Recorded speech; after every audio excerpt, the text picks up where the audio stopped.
Hello my dears, I have a card making video for you today featuring some stamp sets from Wild Whisper. I'm showing you here some of the stamps I want to use on that card, that stamp set, and then I have this one which is the lattice background. I have some speckle tone white paper from the Cardstock Warehouse. It's one of my very favorite kind of neutral, awesome shades of cardstock when you want something that's not bright in your face white, but you want a softer look. I'm going to go ahead and start by cutting down both my card base and my card panel. So I'm just going to start with the card base, and then I'm going to cut a card panel, and my card panel is going to be 4 by 5 1/4, and we're just making a regular A2 card today.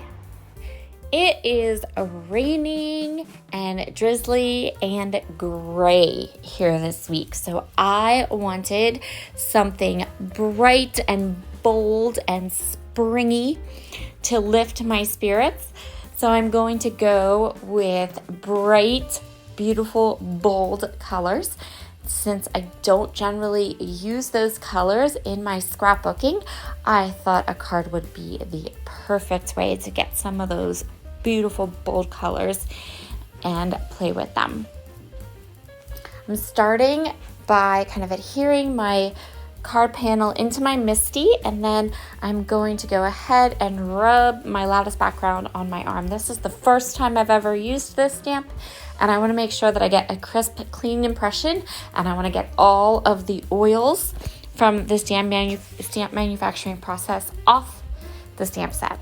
I'm going to be using Party Dress ink from Catherine Pooler, which is just bright, bold, beautiful, amazing color. And I'm going to go ahead and stamp this twice. This is a big stamp. It has a lot of surface area. If you wanted, you could absolutely stamp some 6x6 white cardstock and create your own pattern papers for scrapbooking. You could do this in any color that you would want, and that would give you really fun pattern paper that you can then use in your scrapbooking, just as you would use a 6x6 paper pad. So I'm giving this a good press down, really wanting to get all of that ink in contact with the paper. And there we go. Beautiful. Now I'm going to go ahead, I'm going to clean off my stamp and grab my Catherine Pooler Midnight ink. I want to stamp a couple of the images, the hearts, and this big vase of flowers in that midnight ink. I'm using this ink because after it really soaks into the paper and dries thoroughly, I can color these images using my alcohol markers, and the ink won't bleed or run. It's just a matter of getting a good, crisp, clean impression and then letting that ink really cure and dry thoroughly. So I'm just going to go ahead and get these elements stamped, and then we are going to go ahead, and I filmed all of my coloring for you. Now I am not a colorer. I don't propose to be. I have very limited alcohol ink coloring skills.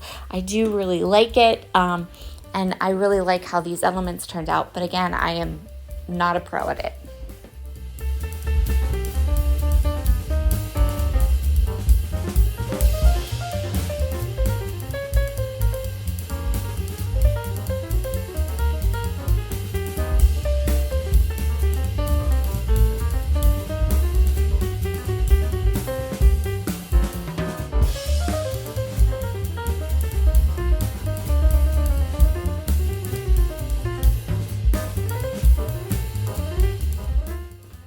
And now I'm going to go ahead and grab a shimmer brush. This is from Nuvo. It's just the clear kind of glitter gloss aqua pen, and I'm making all the flowers and all the hearts glittery and sparkly and beautiful. Now I'm going to grab this purple paper, which is from Nicole Wright Designs Ledger and Script collection. I chose this purple color. Again, I am wanting those big, bold spring colors.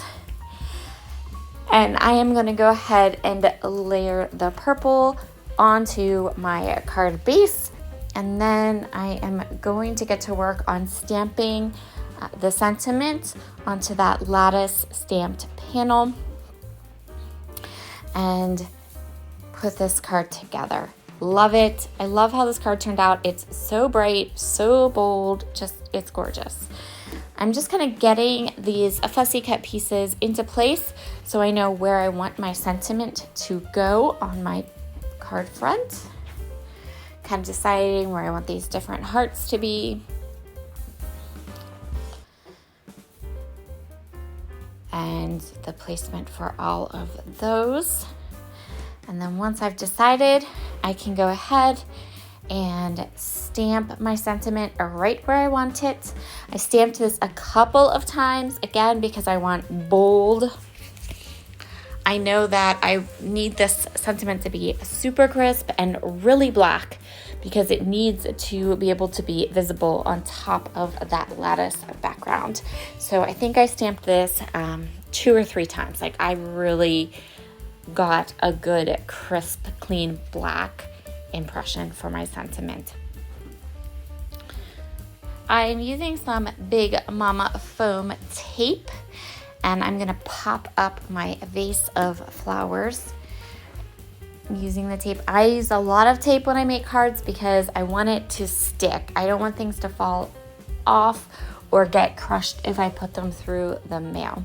Another good idea would maybe to back it with some fun foam. I just like foam tape. I have plenty of it and it just makes it easy.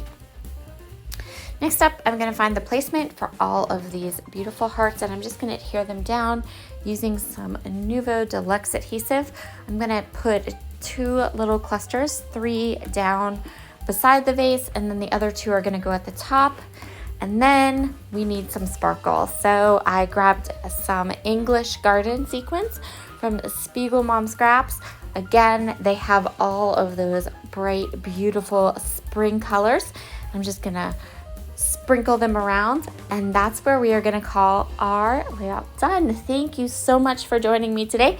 I hope you have enjoyed this little card making video, and below you'll find the link to the Wild Whisper website along with a design team code you can use to grab these stamps for yourself.